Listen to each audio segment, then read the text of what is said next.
Guys, many Yoruba celebrities are calling out Tinubu. In short, this same person is saying Tinubu won't return in 2027. I mean, the Yorubas are taking a bold step, calling out Tinubu, as in calling out Tinubu. Even Iyabojo has come out to say Nigerians are not angry enough. That we are not angry enough. I mean, many Yorubas are not holding back again. Tribalism is not working this time around. Now, let me take you through some of these headlines. Like this one says, a special message to Tinubu, the outgoing president. Like, listen and share. This person is saying that Tinubu, you are not coming back. You know, this is a Yoruba man. Now, even Iyabojo was saying, this one now here says, most of the people shouting 4+4, 8. Their lives have spoiled with no direction. Many of them are still cooking with wood because they could no longer afford cooking gas. Actor Laide Olabanji is the one speaking, guys, calling out the suffering under the Tinubu's government. Fast, the bad guy too, has spoken. This one here says, I'm just seeing this now. Okay, this person reacted. Tinubu speaks about insecurity. Tinubu speaks about insecurity. You need to listen to these voices, guys, to see what Nigerians are saying. This one say an open message to the tone-deaf president of the Federal Republic of Nigeria, Asiwaju Bola Ahmed Tinubu. Mr. President, this is a message from a young Yoruba lady who is deeply pained and disappointed, guys. These are Yorubas calling out Tinubu, saying we can't just sit quiet. Now, this was a Nigerian youth. We are not angry enough. Iyabojo speaks on insecurity in the country. Iyabojo has come out with a very tough message for Tinubu, guys. This man now is from Vanguard, an analyst, you know, from Vanguard, Akintobi. He said every northern aspirant should step down in support of a southern candidate. Peter Obi has a proven competence. Okay, he's talking about Peter Obi, but guys, generally Yoruba, celebrities are coming out to call Tinubu that you deserve no term again in Nigeria as a president. Just go home. 2027, we don't want you back in Aso Rock, guys. Tinubu has come out recently to say he's not ready to hand power to the opposition, guys. You can imagine, he boldly said he won't hand power to opposition, and you know what that means, guys. Now Nigerians are calling him out. Even the Yorubas are not giving him space. If you go to the social media, many of them are making videos calling out the Tinubu's government, that they are so incompetent, they don't deserve to be rulers in Nigeria, guys. Anyway, let me know what you think of all this in the comment section below. Please don't forget to subscribe to the channel and turn on the bell notification. Now take a look at this video. You know what today was supposed to be like? Today was supposed to be like Happy Children's Day, yay! And then a combination of Salah, amazing. It's supposed to be a day where we see a child represent all the children and becomes the governor for one day, sit on the seat in the government house. That's how I grew up. I grew up being able to go to school. We went to a public school, and I could walk from my school to my mom's office, my mom's school. My mom owned the school. I could walk from, I was in Ibadan Boys High School. I could walk from the school to her school. When I went to Alliance School of Science, the same thing. I could walk around Ibadan. I could jump fence, leave school and go around. I could do things freely. It's not the same anymore. And it's very heartbreaking. I'm very tired. And I've made videos, made videos cancelled. But I don't think we understand that this government it's the same government that has been here since 2015. Well, that's 12 years. That's how many years is that? The same government. There's a nonchalancy that irks me. And I see human beings that have families, that have human beings that are still supporting and not saying anything. People that have the power to, I don't even know who to deal with. I don't know if it is the people that are actually even causing the problem. I don't even know if it is I think the kidnappers should have realized that carrying the helpless doesn't change anything. You only waste them, you know. If you want to really, which is why I feel that the government is compromised, because if you really want to get to the government, if that's your goal and that's your target, then you won't go for the masses, because the masses are the ones that you would why do they want to get the millions to pay you? They can't even eat, and then you carry them and kidnap them and then torture them, and make it make sense. The government say it's your position that is doing this to them to sabotage their Sabotage what? I'm eager to know what the next promise from this government will be. I'm eager to know what you're going to promise me on the campaign grounds. And I just pray that Nigerians are awake. I pray that I pray that people that have suffered this year, the poor, the so-called poor, because technically we are all poor. It's either you are government or you are poor. Right? So I hope that we all actually are awake to see that this is not the life. This is not what... This is wrong. This is wrong. There is...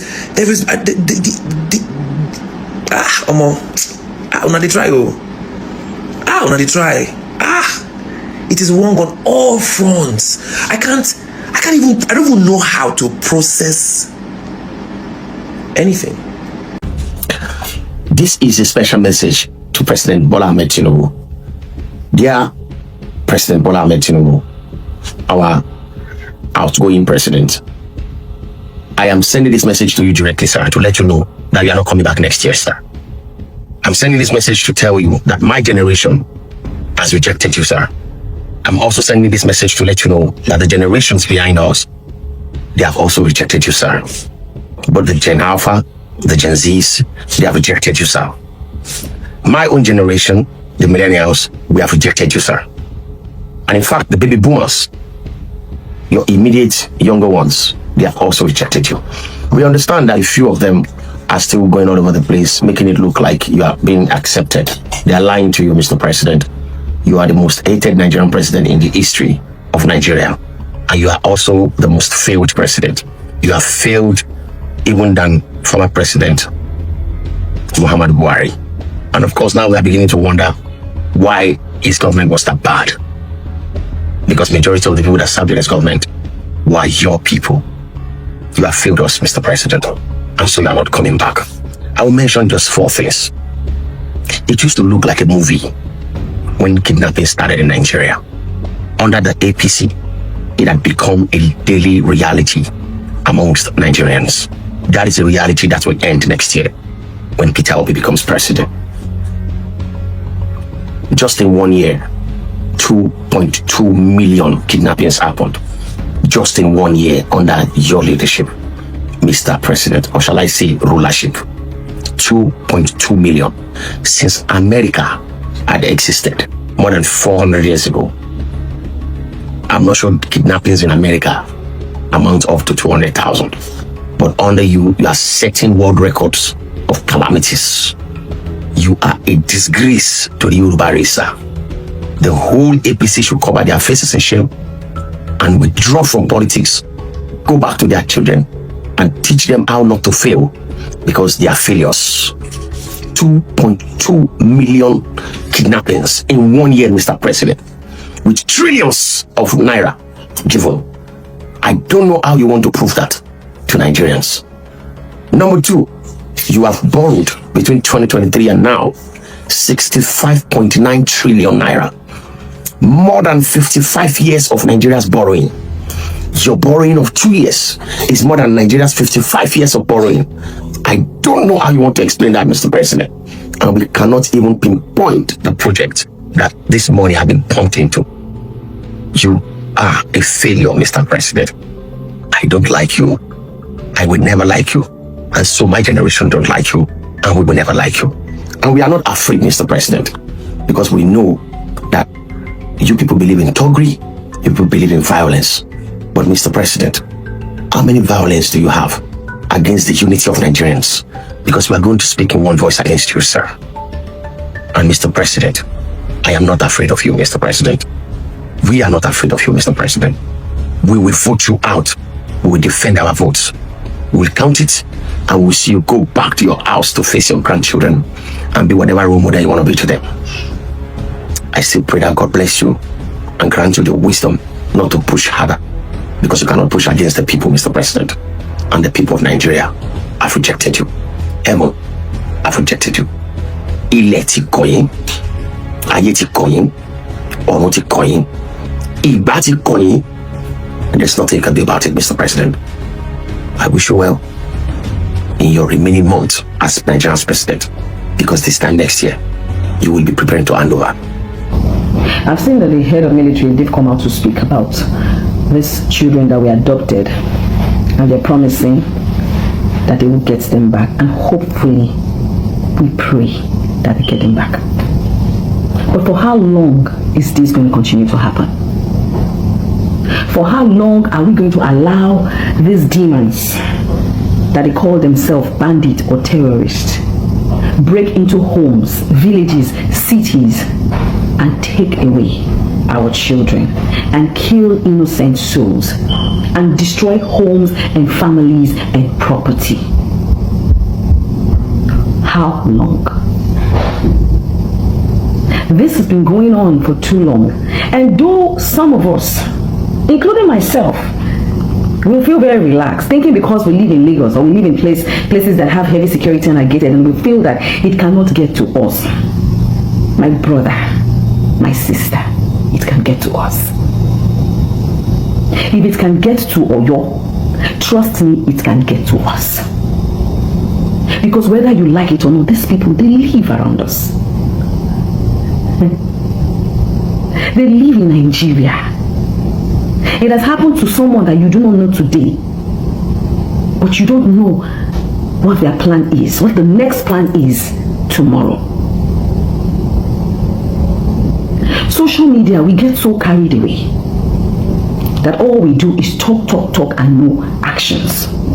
And that's why I agree with someone who said we are not angry enough.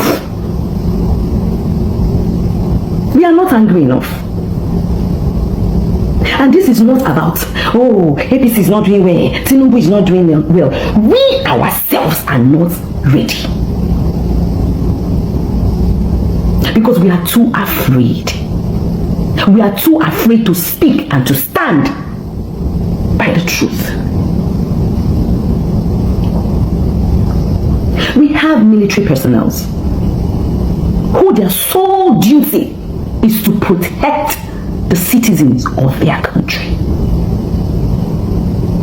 What are they doing?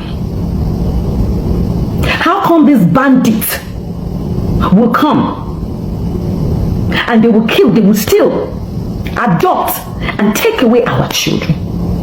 And all we will hear them say is, we are looking into it. It's not going to be an easy one. We are trying to do this. We are going to be flying this. What is going on? Are these people more than you military men who are supposed to be in charge of protecting the life and property of your citizens?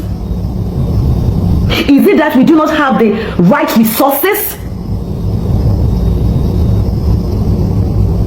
You people need to come out and explain to us what the problem is. Because I disagree, and I will not accept that these bandits are more than the military men, women that we have in our country. If it is something that we cannot handle on our own, then why do we not ask for help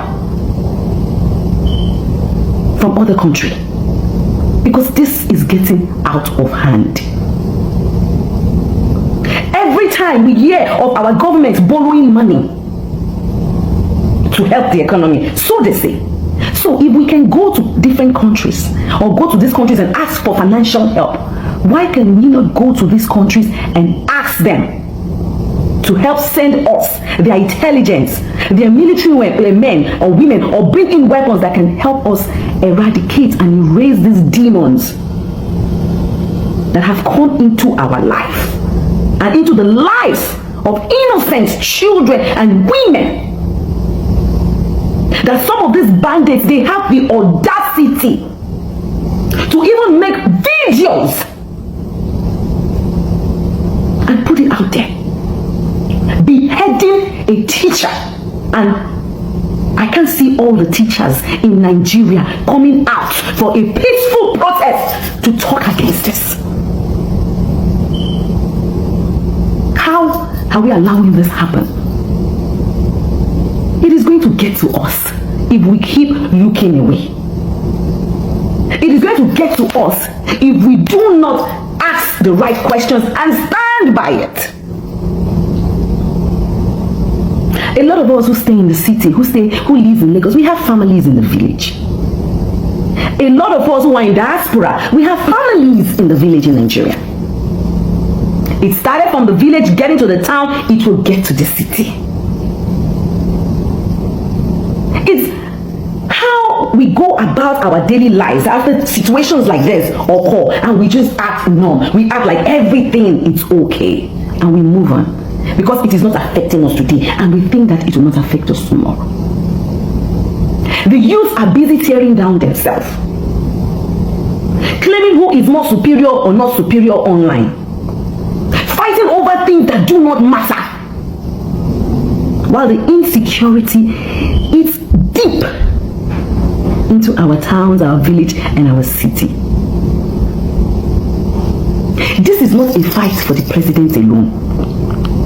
This is not a fight for the government alone. This is a fight for everyone. For you that have just one follower, use that one follower that you have to speak out, to cry out until we hear. Nobody should come and talk to me about election. I am not interested in any election. Because even the ones that are claiming that they will do a better thing for Nigeria tomorrow, I haven't seen the zeal. It's not about going to schools to sit down and eat with students. It's about speaking up every time there's insecurity. Because at the end of the day, we will have no land to govern. We will have no country to govern. They are all busy going about their political rallies of who I want to be the president. I am the one that will do a better Nigeria. What are they saying about the insecurity that is going on right under their nose? What are they doing about it? It is high time we hold the right people responsible. The president cannot do it alone. Bola Ahmed Tinubu cannot do it alone. But at least he has assigned people there. Let him come out and explain to us. Where is the empathy? I said the governor of Oyo State sitting down and giving, we don't see, that is not what we need. We need to see, we need to hear that the military is out there in the bush looking for them, trying to get those children back. Eradicating all these bandits. It is not about sitting down or coming out to put media people there and be giving us details of what does not seem realistic.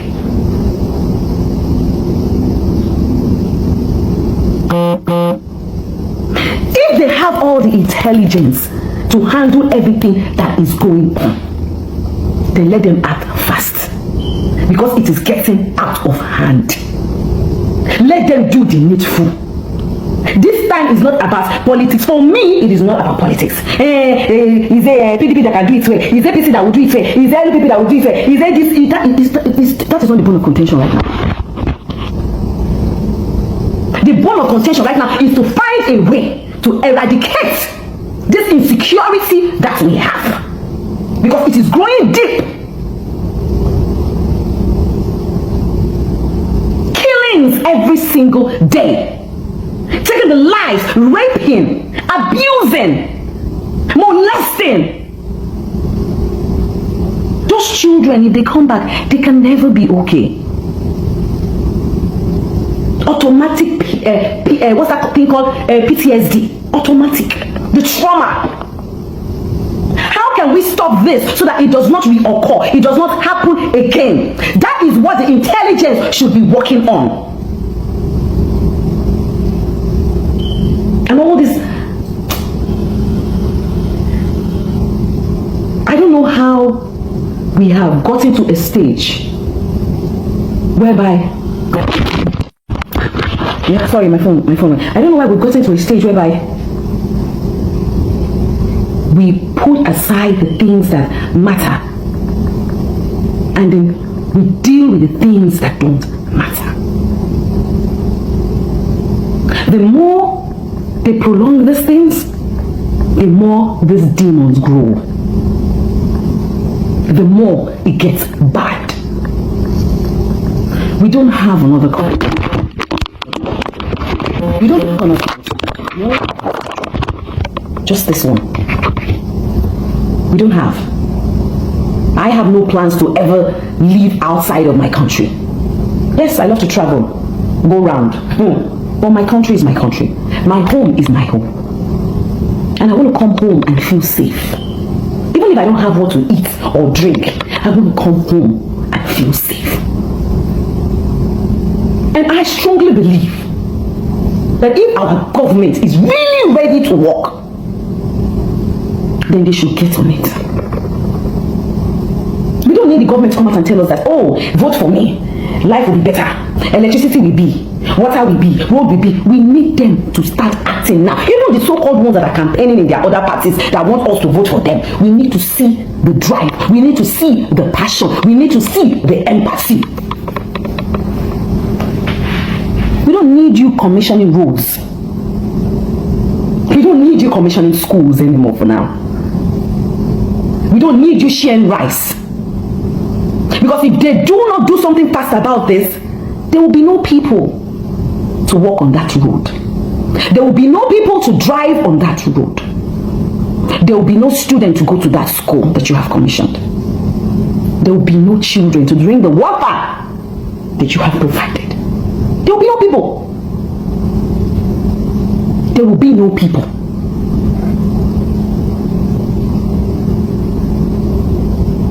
How on earth can the bandits have so much power, more than our military personnel? It still beats me till tomorrow. This message is for Mr. Bayo Ononuga, the spokesman of President Bola Ahmed Tinubu. Today you left a message on X about the Children's Day, claiming it was from your principal. And it was a nice message, except that it was also a very inappropriate message. It was a very stupid message from a very stupid brain of a very stupid minion of a very stupid president. How dare you? Children were kidnapped in Borno, 42 of them. In Oyo State, 46 children were kidnapped, along with 3 teachers, one of whom was carrying an infant baby. One of those teachers was beheaded, decapitated, his head removed from his shoulders on video. And that video has been broadcast all over the world. And since that event happened, we've also seen images of torture of the victims of this kidnapping. Melted plastic, hot melted plastic being poured upon the naked backs of victims.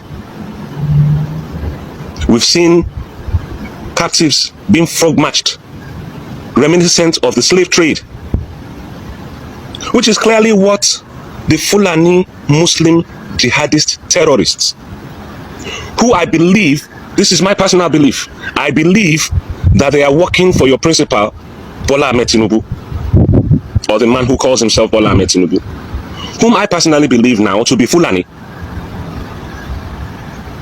And since these events have happened, we have not heard one word from either you or your nonsense principal. None of you have seen fit to even attempt to address this situation that happened in Yoruba land. When in your vice principal state, when he was a governor,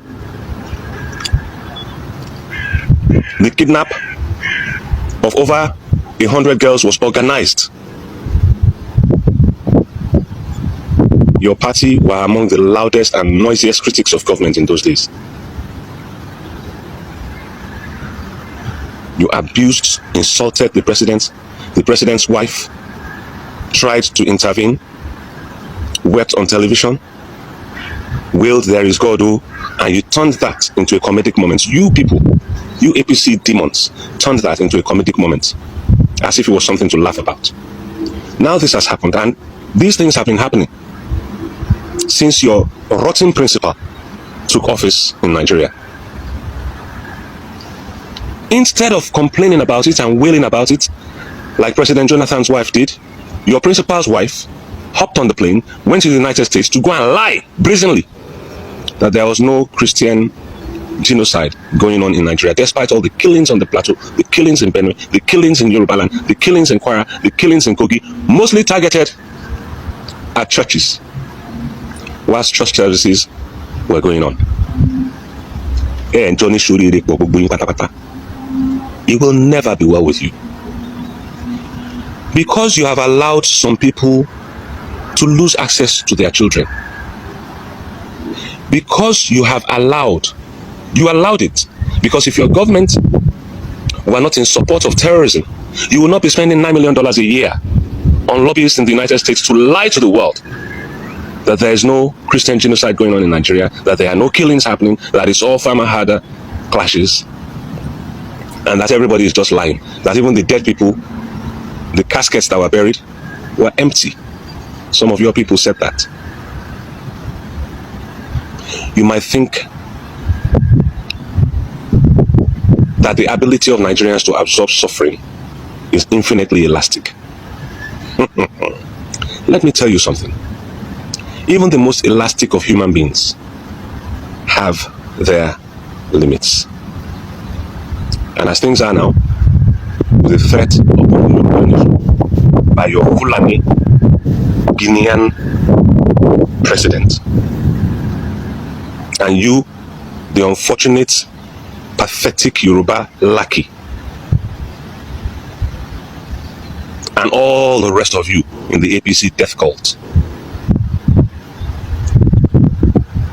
you will push Nigerians to the limit very soon. And when Nigerians reach that limit, whatever happens to you, take it like that. You will think you'll be able to rig your way back into office in 2027. Try. Check what?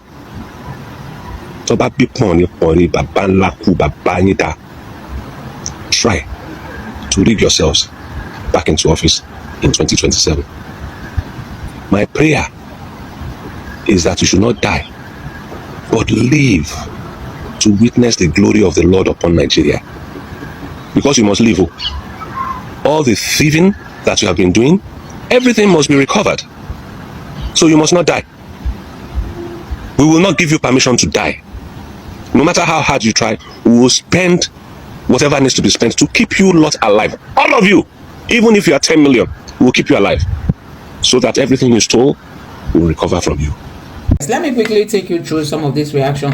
Governor Fubara's elder brother said to battle Wike as he declares for River governorship candidate under the NDC. Guys, it's going to be hot. Peter Obi already has people there, but Nigerians are so disappointed in Fubara because he didn't play his role very well. Women are Nigerian problem. They dominate the number of people who queue up and collect money to vote for government. They suffer the most from bad government alongside their children, and still enables bad government. Nigerian lady shares insight, and what she's saying is true. When they go and bring all these things, come and share money, you see women will line up, and tomorrow they don't have money to pay school fees. Guys, if you are a woman, stand up for what is right, help the future of your children. This person here says, I wonder why do Muslims block busy roads during Salah prayer? Not right at all, guys. This person is saying that Muslims block roads. They want to exercise dominance. They do it even in the Western world, and people have condemned that. You have your mosques, but you will come out in the middle of the road, you know, to sit down and begin to do whatever in the name of prayer. Now, this guy who always have a show says, if you don't have a PVC, don't come to my show. If you don't have a PVC, don't bother coming to my platform to seek help. Odogu Kiwi continues to inform Nigerians ahead of 2027